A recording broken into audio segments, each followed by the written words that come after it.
Hello students, இன்றைக்கி நம்ம வீடியோவில் வந்து மோட் ஆஃப் இன்டர்நேஷ்னல் பிஸ்னஸ், எந்தெந்த வழியில் இன்டர்நேஷ்னல் பிஸ்னஸ் பண்ணலாம் அப்படின்ற டாப்பிக்கில் ஜாயிண்ட் வெஞ்சர்ஸ் அப்படின்ற ஒரு பிஸ்னஸ் மூலிமா எப்படி வந்து இன்டர்நேஷ்னல் லெவலில் பிஸ்னஸ் பண்ண முடியும் அப்படின்றது தான் நம்ம பார்க்க போகிறோம். இது வரைக்கும் நம்ம சேனலை சப்ஸ்கிரைப் பண்ணாதவங்க ப்ளீஸ் சப்ஸ்கிரைப் பண்ணுங்கள். பெல் ஐக்கானை கிளிக் பண்ணிவிட்டு ஆல் பட்டன் கிளிக் பண்ணிங்கன்னா நான் போடுற வீடியோஸோட நோட்டிஃபிகேஷன் உங்களுக்கு இமீடியட்டாக வரும். டிஸ்கிரிப்ஷன் பாக்ஸில் ப்ரீவியஸ் வீடியோஸ்னுடைய லிங்க்ஸ் கொடுத்துருக்கேன். அதை கிளிக் பண்ணி பார்க்கும்போது இந்த சாப்டர் உங்களுக்கு தெளிவாக புரியும். ஓகே, ஜாயிண்ட் வெஞ்சர்ஸ்னால் என்ன அப்படின்னு வெஞ்சர் அப்படின்னா என்னது? நிறுவனம், கம்பெனி அப்படின்னு அர்த்தம். ஸோ ரெண்டோ இல்லது அதுக்கு மேற்பட்ட நிறுவனங்களோ ஒன்றாக இணைந்து பிஸ்னஸ் பண்ணுறது தான் ஜாயிண்ட் வெஞ்சர்ஸ் அப்படின்னு சொல்கிறோம். இப்போ இந்தியாவில் ஒரு கம்பெனியில் இருக்கலாம், ஃபாரினில் ஒரு கம்பெனி இருக்கலாம். இந்த ரெண்டு கம்பெனியும் இணைந்து ஒரு பிஸ்னஸை பண்ணுறது, அப்போ அது என்ன பிஸ்னஸாக மாறும்? இன்டர்நேஷ்னல் பிஸ்னஸாக மாறும். ஸோ ஒரு ஜாயிண்ட் ஒரு ரெண்டு வெஞ்சரும் சேர்றது மூலியமாக ஒரு இன்டர்நேஷ்னல் பிஸ்னஸை வந்து பண்ண முடியும். இதுவும் one of the mode of doing international business அப்படின்னு சொல்ல வராங்க. ஓகே, இப்போது joint venture is a very common strategy for entering into foreign markets. So ஒரு ஜாயிண்ட் வெஞ்சர் அப்படின்றது வந்து ஒரு ஃபாரின் மார்க்கெட்டுக்குள்ளே நுழையிறதுக்கான இன்னும் ஒரு ஈஸியான வழியாக வந்து இருக்குது. A joint venture means establishing a firm that is jointly owned by 2 or more otherwise independent firms. Joint venture அப்படின்றது என்ன அப்படின்னு பார்த்தீங்கன்னா, இரண்டோ அல்லது அதற்கு மேற்பட்ட நிறுவனங்களோ இணைந்து செயற்படுறதோ இல்லை தனிப்பட்ட முறையில் ஒரு கம்பெனியே வந்து ஃபாரினில் வந்து உருவாகிறதோ, இதை தான் வந்து நம்ம என்னன்னு சொல்கிறோம்? ஜாயிண்ட் வெஞ்சர் அப்படின்னு சொல்கிறோம்.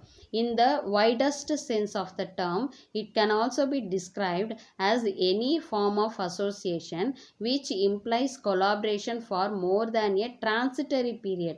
Transitory period அப்படின்றது என்னது? ஷார்ட் பீரியட் அப்படின்னு அர்த்தம். அதாவது ஒரு ஷார்ட் பீரியடுக்குன்னு மட்டும் இருக்கிறது தான் வந்து டிரான்சிட்டரி பீரியட் அப்படின்னு சொல்கிறோம்.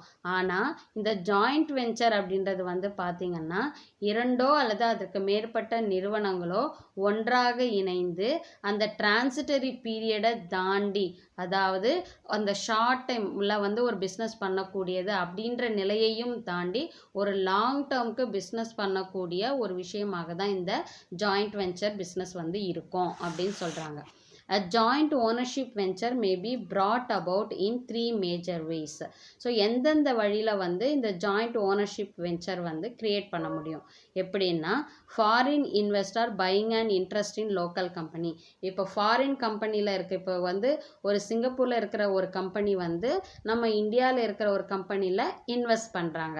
அங்கே ஒரு நம்ம இந்தியாவில் வந்து ஒரு பிஸ்னஸ் ஸ்டார்ட் பண்ணுறாங்க. ஸோ அதையும் வந்து ஜாயிண்ட் வெஞ்சர்னு சொல்லுவோம். அதாவது இந்தியாவில் இருக்கிற ஒரு கம்பெனியோட இணைந்து அவங்க பிஸ்னஸ் பண்ணுறது.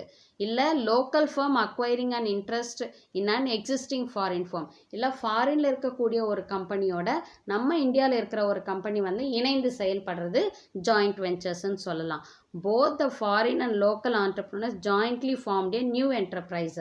ஃபாரினில் இருக்கிற ஒரு கம்பெனியும் லோக்கலில் இருக்கக்கூட, தட் இஸ் நம்ம இந்தியன் கம்பெனியும் சேர்ந்து ஒரு புது கம்பெனியை உருவாக்குறது. அதுவும் வந்து பார்த்திங்கன்னா என்னவாகும்? அது வந்து இண்டிவிஜுவல் ஃபர்மாக மாறும். அதே சமயத்தில் ஒரு ஜாயிண்ட் வெஞ்சர்ஸ் கணக்கில் தான் அதுவும் வரும். ஸோ ஜாயிண்ட் வெஞ்சர்ஸ் அப்படின்றது வந்து இந்த 3 வகையில் வந்து உருவாக்கப்படுது அப்படின்னு சொல்கிறாங்க. ஓகேவா? ஒன்று ஃபாரின் கம்பெனி இந்தியாவில் வந்து இருக்கக்கூடிய கம்பெனியோட சேர்ந்து பிஸ்னஸ் பண்ணலாம். இல்லை இந்தியாவில் இருக்கிற கம்பெனி ஃபாரினில் இருக்கிற ஒரு கம்பெனியோட சேர்ந்து பிஸ்னஸ் பண்ணலாம். இல்லை ஃபாரினில் இருக்கக்கூடிய ஒரு கம்பெனியும் இந்தியாவில் இருக்கிற ஒரு கம்பெனியும் ஒன்றாக இணைந்து ஒரு புது கம்பெனியை அவங்க வந்து உருவாக்கி பிஸ்னஸ் பண்ணலாம். இது எல்லாமே வந்து இன்டர்நேஷ்னல் பிஸ்னஸ்குள்ளே தான் வரும் அப்படின்னு சொல்கிறாங்க. அடுத்தது அதனுடைய அட்வான்டேஜஸ் என்ன? Major advantages of joint venture include, since the local partner also contributes to the equity capital of such a venture, the international firm finds it financially less burdensome to expand globally. இப்போ வந்து இப்போ ஒரு foreign கண்ட்ரியில் வந்து நான் வந்து ஒரு பிஸ்னஸை வந்து நான் ஜாயிண்ட் வெஞ்சராக இணைய போகிறேன் அப்படின்னா, அப்போ நம்ம என்ன பண்ணுவோம்? அந்த கம்பெனியில் நம்ம இன்வெஸ்ட் பண்ணுவோம்னா எப்படி இன்வெஸ்ட் பண்ணுவோம்? ஈக்விட்டி கேபிட்டல், அவங்களுடைய ஷேர்ஸை வாங்கி நம்ம அந்த கம்பெனியில் நம்ம என்ன பண்ணுவோம்? இன்வெஸ்ட் பண்ணுவோம்.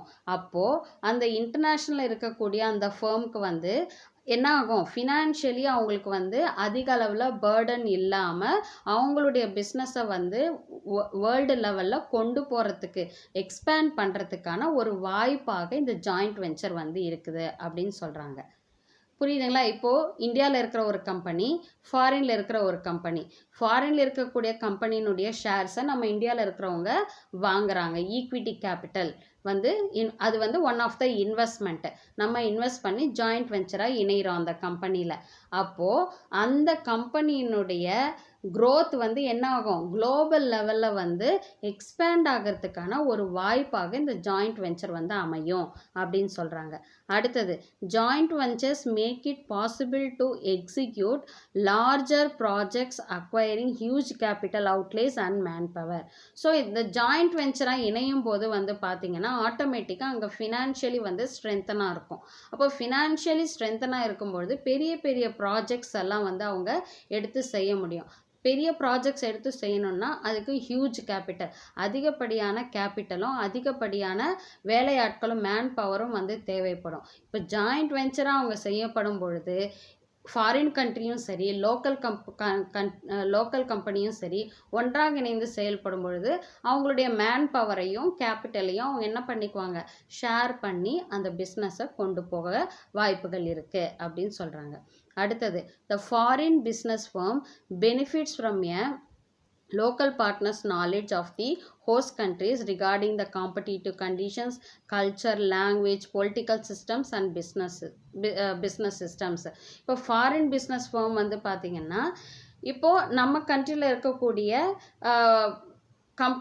கம்பெனியோட அவங்க வந்து டைப் போடுறாங்க அப்படின்னும் பொழுது அப்போ நம்ம கண்ட்ரியினுடைய காம்படிட்டிவ் கண்டிஷன் என்ன மாதிரியான போட்டிகள் வந்து அந்த கண்ட்ரியில் இருக்குது, என்ன கல்ச்சர் இருக்குது, என்ன லாங்குவேஜ் இருக்குது, பொலிட்டிக்கல் சிஸ்டம் இருக்குது, இது எல்லாத்தையுமே வந்து அவங்க தெரிஞ்சுக்கிட்டு அதுக்கேற்ப அந்த பிஸ்னஸை வந்து டெவலப் பண்ணக்கூடிய ஒரு வாய்ப்பு வந்து அமையும். ஸோ இப்போ நம்ம வந்து இன்னொரு கண்ட்ரியை பற்றி நம்ம தெரிஞ்சுக்கணும்னா அங்கே போனால் தான் நம்ம அந்த கண்ட்ரியினுடைய கல்ச்சர் என்ன, அவங்க என்ன மாதிரியான விருப்பங்கள் இருக்குது, என்ன நீட்ஸ் இருக்குது நம்ம தெரிஞ்சுக்க முடியும். ஸோ அப்படி தெரிஞ்சிக்கக்கூடிய ஒரு வாய்ப்பை வந்து இந்த ஜாயிண்ட் வெஞ்சர் வந்து கொடுக்குது அப்படின்னு சொல்கிறாங்க.